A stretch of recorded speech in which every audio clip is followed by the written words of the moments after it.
gipangga putlan kuno og liog sa usa ka amahan ang iyang duha ka mga anak ug ang iyang asawa. Ang iyang mga anak puros pa mga minor de edad. Nahitabo kaganihang buntag sa Purok Kamanggahan, Barangay Lutak, Dakbayan sa Naga, mga kabombo. Unsa may nasud sa utok aning amahan nga og dunay say kalagot sa iyang asawa ngano gidamay man niya iyang duha ka mga anak nga gagmay pa kaayo mga sukin tigaminaw. Ang suspect matod pa gila sa pangan nga si Carlo Campo Redondo, 33 anyo, samtang aga mga biktima naila sa pangan nga si Jeneline Jimenez, 32 anyos, asawa sa suspect ug ang mga anak nini nga si John Carlo, 11 anyos, ug ang 2 anyos nga si LG, mga suking tigpaminaw. Kining bata wala mo eskwela kaganiha, kanang sakit ang ipon, mura na sa balay. Ug ni eskwela paning bata kaganiha, posible siguro nga dinhi maapil pag lunggo ang liog mga suking tigaminaw. Gidudahan nga selos ang hinungdan sa maong pagpatay gumikan kay kadaghana nga higayon nga kulatahon sa suspek ang iyang asawa tungod sa pagpangabubho. Bisag kinsa na lang kunoy silusan mga kabombo kining maong suspek. Unya usahay kuno bisag unsa lay rason mag-away sila sud silang balay, ang mga silingan naanad na lang nga mag-away ning duha ka magtiayon sud silang balay. Matod pa sa silingan sa mga biktima nga kanunay nilang madunggan nga mag-away ang magtiayon bisag unsa lay mga buak dito sud sa ilang balay. Nasayran nga tigamitan og illegal nga drogas ang maong suspek kinsa nagpaalim karon sa tambalanan human kini nga napusilan atol sa nahitabo nga ginukdanay sa pagdakop aning maong suspek mga suking tigaminaw. Gituuhang sabog sa shabu. Gituhuan nga sabog sa shabu ang suspect nga si Carlo o nagtama sa illegal nga droga sinungdan nga nahimo nini nga pamatyon ang iyang duha ka mga anak nga mga minor o ang iyang asawa. Wa na gyud sa saktong pangunahuna ang suspect tungod kay giapil pagpatay ang iyang duha ka mga minor nga mga anak. Sa miaging tuig nadala na diay sa psychiatric ward sa Vicente Soto Memorial Medical Center kining si Carlo kay nayabag nagmaayo sa sigig suyop o shabu. Mao ni ang resulta basta nagumo na ka sa illegal nga drogas, magbisyo gani kag shabu, mayabag jud ka. Wala na ka sa saktong pangunahuna mga suking tigaminaw.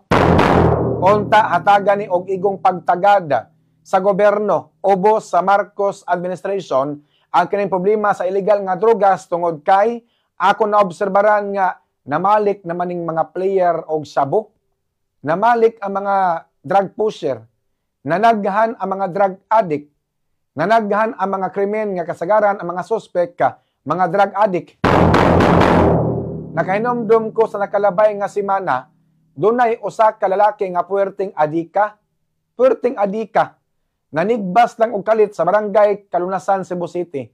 Tungod kay matod pa sa suspect, doon na kunoy naghonghong niya. Doon na naghonghong niya nga demonyo nga manigbas kuno siya. Dito po sa Lapu-Lapu City, doon ay usa ka lalaki nga puwerteng tamaa sa shabu. Tama kay shabu. Namusil nga way igong rason, kutob sa masugatan, kutob sa makitaan, pamusilon. Gikan tong prisuan tungod kina priso sa illegal nga drogas, paggawas soyop lang yapon.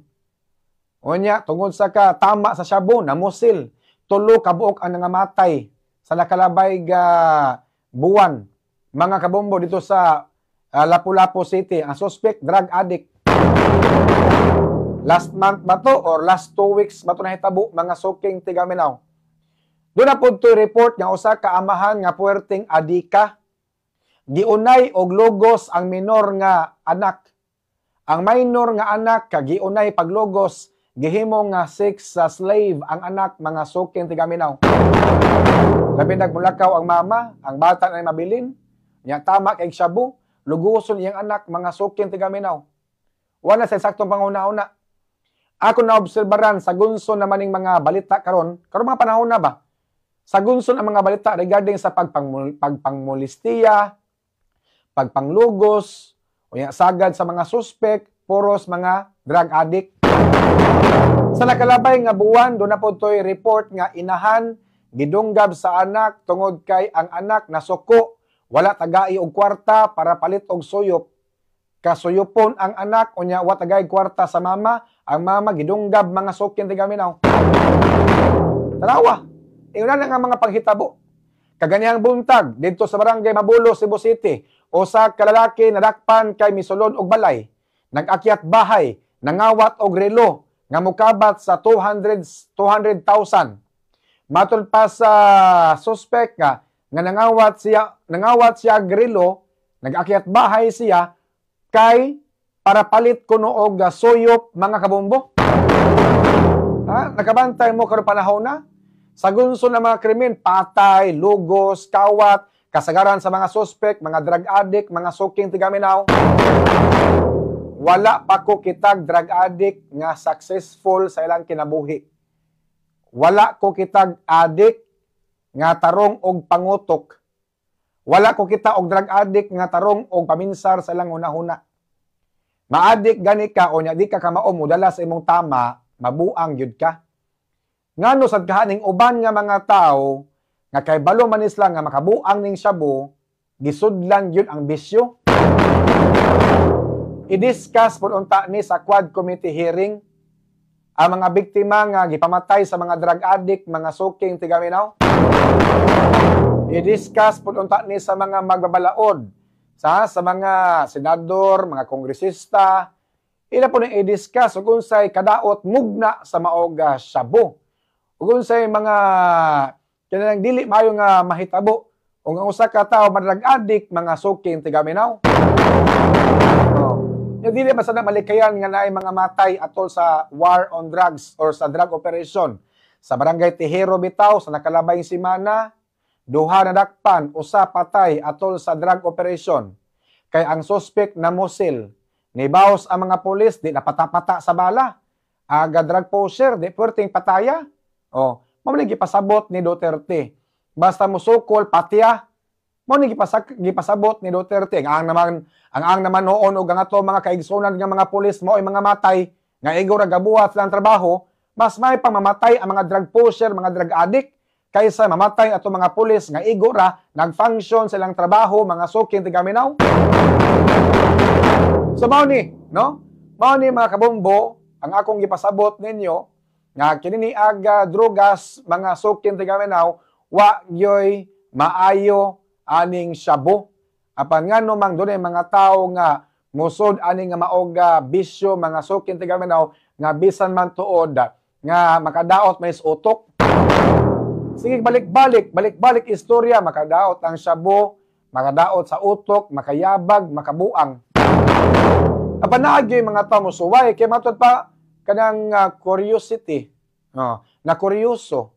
Pag suwag-suyop, nalamian sa tama, ang nabalik-balik nagsuyop, hangtod nga, kining panultihon, gingon ba nga, once tasted, always wanted. Ha? Sa dihang natilawan, naganahan, nagbalik-balik, kinahigaman, mga suking tigaminawan. Sumaw na nga, nalaghan ang mga adik, kabantay mo, daghan kaya ng mga nangayabag, mga kabombo, maghubo og porol, maglakaw sa kalsada, bisa asa makitaan, wala sa sakto pangunahon na, adik na, gumikan na shabu. Mas kuyaw makasilingan og adik kaysa ungo. Kay matod pa ang ungo, dili kuno mangunay, apan ang adik mangunay, mangawat, manglungkab, akyat bahay, napay tendency imong anak nga gwapa, malugusan mga higala. Alas 8:54, ato silang kapalutson.